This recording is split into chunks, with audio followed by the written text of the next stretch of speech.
திவாகரை meet பண்ண ரெடியாரு என்று சொல்லிவிட்டு குணசேகரன் சென்ற பிறகு அனன்யாவிற்கு அழுவதை தவிர என்ன செய்வதென்று தெரியவில்லை. தன் மகனின் நினைவுகள் அவளை வாட்டி வதைத்தது. அடுத்த நாள் மதியம் யாரோ வந்து பூட்டியிருந்த கதவை திறக்க யார் நிற்கிறார்கள் என்று கூட பார்க்க சக்தி இல்லாமல் இருந்தாள் அனன்யா. அவளை வெளியே இழுத்துக் கொண்டு சென்றார்கள். அப்போதுதான் அவளுக்கு புரிந்தது திவாகரை சந்திக்கத்தான் ஏற்பாடு நடக்கின்றன என்று. ஆனால் அவள் இருந்த நிலையில் அவளால் எதுவும் செய்ய முடியவில்லை. அவளை ரெடியாக்கி ஹாலுக்கு அழைத்து வர அங்கு அமர்ந்திருந்தவர்கள் அனைவரும் பெரிய பணக்காரர்களைப் போல இருந்தனர். அனன்யாவிற்கு செய்யப்பட்டிருந்த ஒப்பனையில் அப்சரஸ் போல் அழகாக ஜொலித்துக் கொண்டிருந்தாள். திவாகர் அவளை கண் சிமிட்டாமல் பார்த்து கொண்டே இருந்தான். குணசேகரனிடம், நீ ரொம்ப லக்கிப்பா, உன்னோட பொண்ணுங்க 2 பேரும் பேரழகு, நீ உன் பொண்ணுகளை வச்சு எதை வேணாலும் அடையலாம் என்றான். ஒரு நல்ல தகப்பனாக இருந்தால் இந்த வார்த்தைகளை கேட்டு அவனை தூக்கி போட்டு மிதித்திருப்பார்கள். ஆனால் இவனோ கேடு கெட்டவன். அதனால் பெருமையாக சிரித்துக் கொண்டான். அவர்களின் கட்டாயத்தின் பேரில் பிடிக்காத இடத்தில் அமர்ந்திருந்தாள் அனன்யா.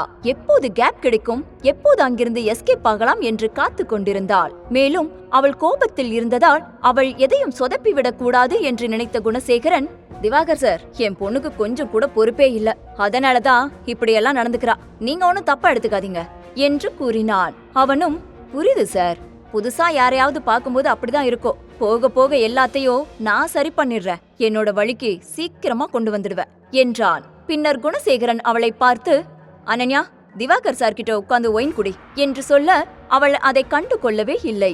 அதை அவமானமாக நினைத்த அந்த கிழம், என்ன சார், உங்க பொண்ணுக்கு இதுல விருப்பம் இல்லையோ என்க, இல்ல சார், அவ வெளிநாட்டிலேயே வளர்ந்தனால இங்க எப்படி நடந்துக்கணும்னு தெரியல, அவளுக்கு பதிலா சம்மதம் தெரிவிக்க நான் குடிக்கிறேன் என்று குணசேகரன் ஒயினை எடுத்து குடித்தான். திவாகர் ஒயினை குடித்துக் கொண்டே அனன்யாவை ரசித்துக் கொண்டிருந்தான். ஆனால் அதை பார்க்கவே அவளுக்கு குமட்டி கொண்டு வந்தது. என்ன ஜென்மங்க இதெல்லாம், சாக போற வயசுல நான் வேணுமா இவனுக்கு என்று நினைத்து எரிச்சலுடன் அமர்ந்திருந்தாள் அனன்யா. ஒரு கேவலமான பார்வையை அவன் மேல் உதிர்த்தாள். ஆனால் அதையெல்லாம் கண்டு கொள்ளாத அந்த காம கொடூரன் எப்போது அவள் கையில் கிடைப்பாள், எப்போது அவளை அனுபவிக்கலாம் என்ற எண்ணத்தில் மட்டுமே அமர்ந்திருந்தான். அதே சமயம் சித்தார்த்தும் தன்னுடைய வேலைகளை முடித்துவிட்டு ஃப்ரெண்டுடன் அமர்ந்திருந்தான்.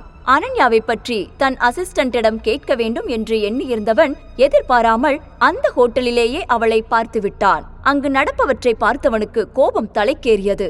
தன்னை கட்டுப்படுத்திக் கொண்டு அமைதியாக அமர்ந்திருந்தான். அங்கே எஸ்கேப் ஆக நேரம் பார்த்து கொண்டிருந்த அனன்யா ஒரு வெயிட்டர் சாப்பாடு எடுத்து கொண்டு வர சரியான தருணமாய் உணர்ந்தவள் அவன் காலை இடறினாள். தடுமாறி டேபிளின் மேல் விழ அனைத்தும் கொட்டியது. எழுந்து ஓட முயன்றவளின் கையை எட்டி பிடித்தார் குணசேகரன். இது நடக்கும் என்று முன்னமே யூகித்திருந்தவள் கையில் ரெடியாக வைத்திருந்த சூப்பை அவன் முகத்தில் ஊற்றிவிட்டு அங்கிருந்து மின்னலாய் பறந்தாள். முன்கேட் வழியாக சென்றால் மாட்டிக்கொள்வோம் என்று நினைத்தவள் ஓடும் வழியில் இன்னொரு வெயிட்டரிடம் பதற்றத்துடன், பின்கேட் எங்கிருக்க என்று கேட்க அவனும் கையை காட்டினான். அதன் வழியாக ஓடியவள் அப்பாவின் ஆட்கள் கண்ணில் படாதவாறு சென்று ரோட்டில் நின்று ஏதாவது ஆட்டோ அல்லது டாக்ஸி வருமா என்று பார்த்து காத்து கொண்டிருந்தாள். எதுவுமே வருவதாக தெரியவில்லை. நொந்து போனவள் இங்கு நின்றிருந்தால் ஆபத்து என்று நினைத்து மேலும் ஓட ஆரம்பித்தாள். திடீரென்று அவள் எதிரில் ஒரு கார் வந்து நின்றது. தன் அப்பாவிடம் மாட்டிக்கொண்டோம் என்ற பயத்தில் இதயமே வெடிப்பது போல் இருந்தது. அப்போது காரின் கண்ணாடி கீழே இறங்க சித்தார்த் அவளை பார்த்து கொண்டிருந்தான். அப்போதுதான் உயிரை திரும்பி வந்தது அவளுக்கு. உடனே அவன், என்ன பாத்துக்கிட்டே இருக்க போறியா என்று கேட்க, தப்பித்தால் போதும் என்று வேகமாக காரில் ஏறிக்கொண்டாள் அனன்யா. காரின் பின்னால் அவளின் அப்பா ஆட்கள் துரத்தி வருவதை கண்ட சித்தார்த் டிரைவரிடம் காரை வேகமாக ஓட்ட சொன்னார். கார் சென்ற வேகத்தில் இவர்கள் எங்கே சென்று மறைந்தார்கள் என்று கூட அவர்களால் கண்டுபிடிக்க முடியவில்லை. தப்பித்து விட்டாலும் அவள் பதற்றம் மட்டும் குறைய வெகு நேரம் ஆனது.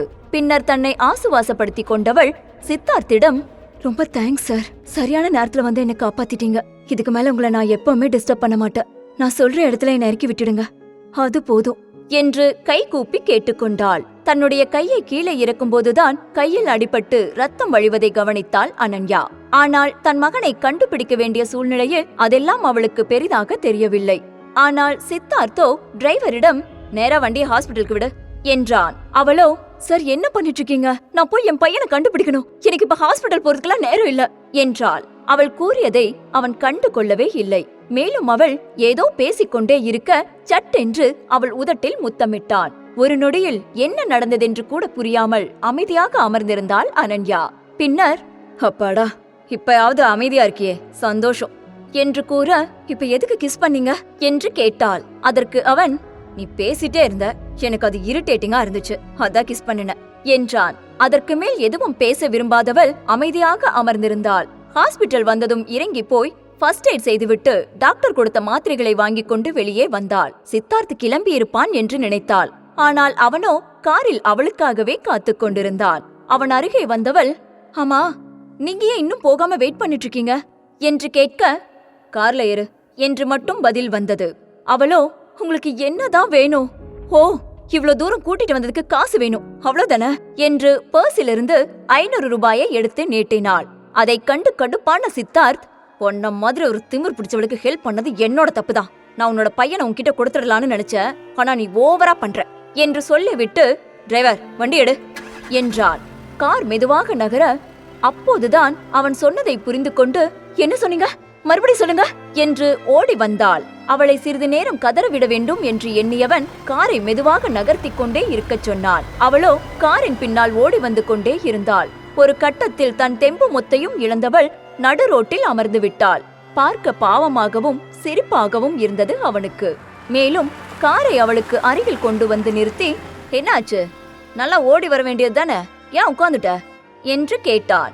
கொலை வெறியில் இருந்தாலும் தன் மகனுக்காக அமைதியாக இருந்தாள். பிறகு அவன், நீ முறைச்சது போதும், வந்து கார்ல ஏறு. இப்ப நீ கார்ல ஏறலனா இன்னொரு தடவை எல்லாம் வந்து கூட்டிட்டு போக மாட்ட என்றான்.